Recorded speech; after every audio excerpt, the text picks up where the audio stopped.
وترکنا اور چھوڑ دیں گے ہم بعدہم ان کے بعض کو یومئذ اس دن یموجو وہ موج کی طرح گھس جائیں گے فی بعض بعض میں ونفخ اور پھونک ماری جائے گی فی الصور سور میں فجمعناہم تو جمع کر لیں گے ہم انہیں جمع کرنا کہ ہم وسائل اختیار نہیں کرتے لیکن اسی مال کو فضولیات میں ضرور ضائع کر دیتے.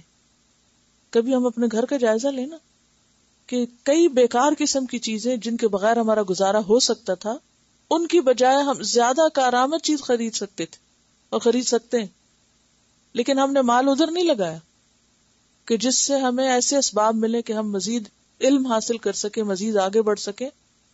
ہاں ہم دنیا کی ظاہری زینت کی ایسی چیزوں پر وہی پیسہ لگا، کیونکہ ہم بعض اوقات جب کتاب کی باری آتی ہے یا ابھی میں نے ڈی ایس ایل کی بات کر دی تو ہو سکتا ہے کچھ لوگ سوچ رہے ہوں کہ ہاں پھر اس کا بل کون دے گا، لگوا تو ہم لیں گے یا فلاں، لیکن ہم اس میں سے نکال سکتے ہیں اگر ہم کچھ اور خرچے کم کر لیں، کچھ اور چیزوں پہ کٹ لگا دیں، سینکشن لگا دیں، تو کئی کارآمد چیزیں جو اسباب بن سکتی ہیں، اور یہ اسباب دراصل اسباب ہیں اللہ کے قریب پہنچنے کے. یہی دنیا مومن اس میں رہتے ہوئے انہی وسائل کو اختیار کر کے اپنے وقت کو بچا کے یا بہتر طریقے پہ بہتر کوالٹی کا کام کر کے زیادہ لوگوں تک خیر پہنچا سکتا ہے، اپنے آپ کو بھی زیادہ فائدہ پہنچا سکتا ہے اور دوسروں کو بھی. لیکن اس کے لیے پھر آپ کو ریسورس مینجمنٹ آنی چاہیے.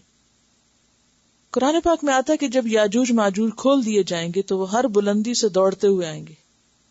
اس وقت سچا وعدہ پورا ہونے کا وقت آ پہنچے گا، یعنی قیامت کے قریب ایسا ہوگا. اس وقت ان لوگوں کی آنکھیں پھٹی کی پھٹی رہ جائیں گی جنہوں نے کفر کیا.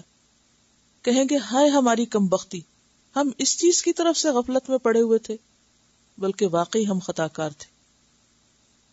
یاجوج ماجوج ایک دیوار کے پیچھے قید ہیں جس سے نکلنے کے لیے وہ صبح سے شام تک اسے کھودتے رہتے ہیں، لیکن جب دوسرے دن آ کر دیکھتے ہیں تو دیوار اپنی اصل حالت پہ ہوتی ہے.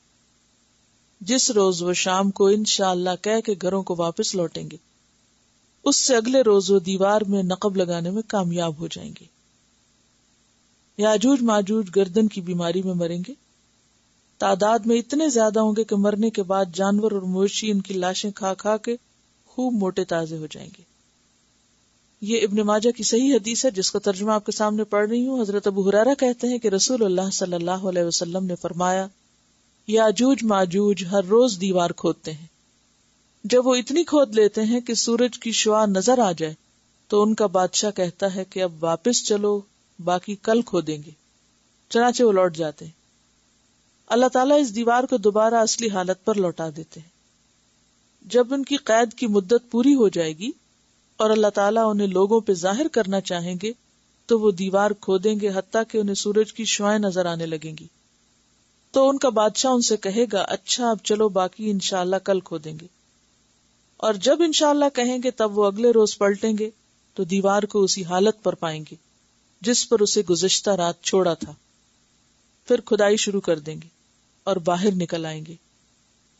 پانی ختم کر ڈالیں گے، دریاؤں کا پانی پی جائیں گے. لوگ اپنے اپنے قلعوں میں پناہ لیں گے، قلعوں سے باہر کوئی نہ بچے گا. پھر وہ اپنے نیزے آسمان کی طرف پھینکیں گے جو خون آلود ہو کر زمین پر گریں گے. یاجوج ماجوج کہیں کہ ہم نے زمین والوں کو بھی مغلوب کر دیا اور آسمان والوں پہ بھی غالب آ گئے. مفسدون فی الارض. تب اللہ تعالیٰ ان کی گردنوں میں کیڑے پیدا کر دے گا جن سے وہ سب مر جائیں گے. رسول اکرم صلی اللہ علیہ وسلم نے فرمایا، اس ذات کی قسم جس کے ہاتھ میں میری جان ہے، زمین کے جانور اور مویشی ان کی لاشوں کا گوشت اور چربی کھا کھا کر خوب موٹے تازے ہوں گے. اسے ابن ماجہ نے روایت کیا. دجال کے قتل کے بعد حضرت عیسیٰ علیہ السلام کے عہد خلافت میں ہی یاجوج ماجوج نکلیں گے. تو اس سے کیا پتہ چلتا ہے؟ یاجوج ماجوج عیسیٰ علیہ السلام کے بعد آئیں گے. یاجوج ماجوج کی تعداد اس قدر زیادہ ہوگی کہ ان کی نصف تعداد بحیرہ طبریہ کا سارا پانی پی جائے گی. حضرت عیسیٰ علیہ السلام اللہ تعالیٰ کے حکم کے مطابق مسلمانوں کو کوہ طور پر لے جائیں گے. اس دوران یاجوج ماجوج باقی لوگوں کو قتل کر ڈالیں گے. اہل زمین کو قتل کرنے کے بعد وہ اپنے تیر آسمانوں کی طرف پھینکیں گے. تیر خون آلود زمین پہ گریں گے تو یاجوج ماجوج کہیں گے کہ انہوں نے آسمانی مخلوق کو بھی قتل کر دیا ہے. صحیح مسلم کی روایت ہے جس کا ترجمہ ہے، حضرت نواس بن سمان کہتے ہیں رسول اللہ صلی اللہ علیہ وسلم نے فرمایا کہ اللہ تعالیٰ حضرت عیسیٰ علیہ السلام پر وحی بھیجے گا، اور یہ دجال کو قتل کرنے کے بعد میں نے اپنے ایسے بندے نکالے ہیں کہ ان سے لڑنے کی کسی میں طاقت ہی نہیں، لہٰذا آپ میرے مسلمان بندوں کو کوہ طور کی پناہ میں لے جائیں. اس کے بعد اللہ تعالیٰ یاجوج ماجوج کو نکالے گا تو وہ ہر اونچی جگہ سے نکل بھاگیں گے، جیسے کہ سورۃ الانبیاء میں آتا ہے. ان کا پہلا حصہ جب بحیرہ طبریہ سے گزرے گا تو اس کا سارا پانی پی جائے گا. آخری حصہ بحیرہ طبریہ پہ پہنچے گا تو کہے گا کبھی سمندر میں پانی تھا بھی یا نہیں. آگے چلیں گے یہاں تک کہ اس پہاڑ تک پہنچ جائیں گے جہاں درختوں کی کثرت ہے، یعنی بیت المقدس، اور کہیں کہ ہم نے زمین والوں کو تو قتل کر دیا، آؤ اب آسمان والوں کو بھی قتل کریں. چنانچہ اپنے تیر آسمان کی طرف پھینکیں گے. اللہ تعالیٰ ان کے تیر خون آلود واپس لوٹائیں گے. وہ سمجھ لیں گے کہ ہم نے ان کو بھی مار دیا. اس دوران عیسیٰ علیہ السلام اور ان کے مسلمان ساتھی کوہ طور پہ محصور ہوں گے. ان کا کھانے پینے کا سامان بھی ختم ہو جائے گا، حتیٰ کہ ایک بیل کا سر 100 دینار سے بہتر ہوگا. یعنی کھانے کے لیے ایک بیل کا سر بھی مل جائے، جسے سری عام طور پہ لوگ کھاتے ہی نہیں، تو وہ 100 دینار سے بھی زیادہ بہتر لگے گی. چنانچہ حضرت عیسیٰ علیہ السلام اور ان کے ساتھی اللہ تعالیٰ سے دعا کریں گے. اللہ تعالیٰ یاجوج ماجوج پہ ایک عذاب بھیجے گا، ان کی گردنوں میں کیڑا پیدا کر دے گا جس سے وہ سارے کے سارے ایک دم مر جائیں گے، جس طرح ایک آدمی مرتا ہے. اس کے بعد حضرت عیسیٰ علیہ السلام اور ان کے ساتھی کوہ طور سے واپس تشریف لائیں گے، لیکن زمین پر ایک بالشت بھر جگہ یاجوج ماجوج کی لاشوں سے خالی نہ پائیں گے. پوری زمین لاشوں سے بھری پڑی ہوگی جن سے بدبو اور سڑاند اٹھ رہی ہوگی. حضرت عیسیٰ علیہ السلام اور ان کے ساتھی پھر اللہ تعالیٰ کی طرف رجوع کریں گے، پھر دعائیں کریں گے. اللہ تعالیٰ ایسے پرندے بھیجے گا جن کی گردنیں بڑے اونٹوں کے برابر ہوں گی.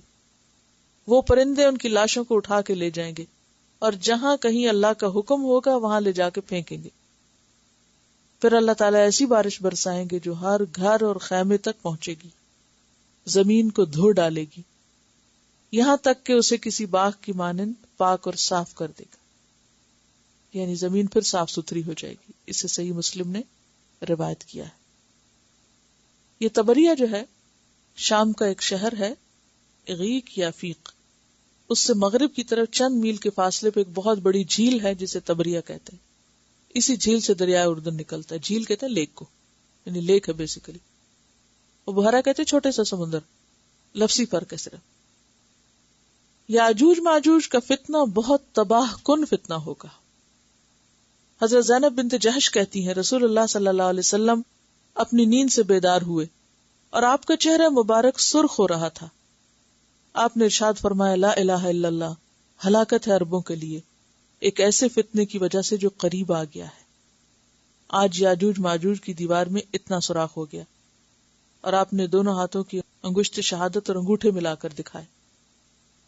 حضرت زینب نے عرض کیا یا رسول اللہ صلی اللہ علیہ وسلم، کیا نیک لوگوں کی موجودگی میں ہی ہم ہلاک ہو جائیں گے؟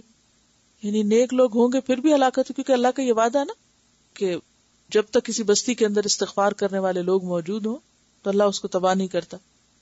آپ نے فرمایا نہیں، جب برائی عام ہو جائے گی، یعنی نیک لوگ موجود ہوں گے تو